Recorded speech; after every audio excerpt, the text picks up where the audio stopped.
হিন্দুদের পুজোর সময় দুর্গাপুজো স্পেশালি যে কৃত্রিম যানজট শুরু করা হয় তা বন্ধ করা উচিত।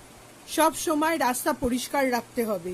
গাড়ি সারা বছর যেভাবে চলবে তখনও সেইভাবেই চলবে। গাড়ি ঘোরানো যাবে না।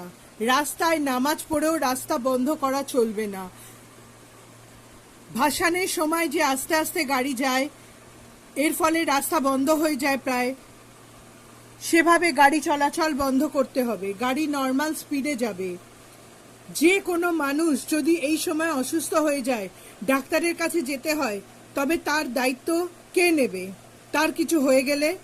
তাই নর্মাল গাড়ির গতিবিধি বন্ধ করা উচিত নয়। গাড়ি ঘোরানো যাবে না, রাস্তা বন্ধ করা যাবে না। পুজোর সময় গাড়ি নিয়ে কৃত্রিম যানজট সৃষ্টি হয়, তাও বন্ধ করা উচিত। রাস্তায় ব্যারিকেড দেওয়া যাবে না। রাস্তা স্বাভাবিক রেখে যা কিছু করতে হবে।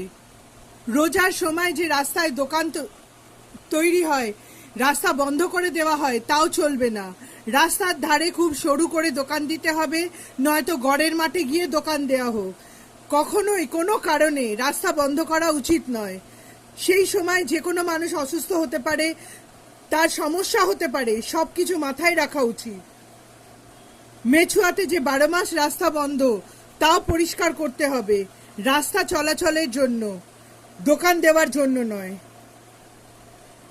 জানি না আমার সাথে আপনারা কতজন একমত। প্লিজ কমেন্ট করে জানাবেন।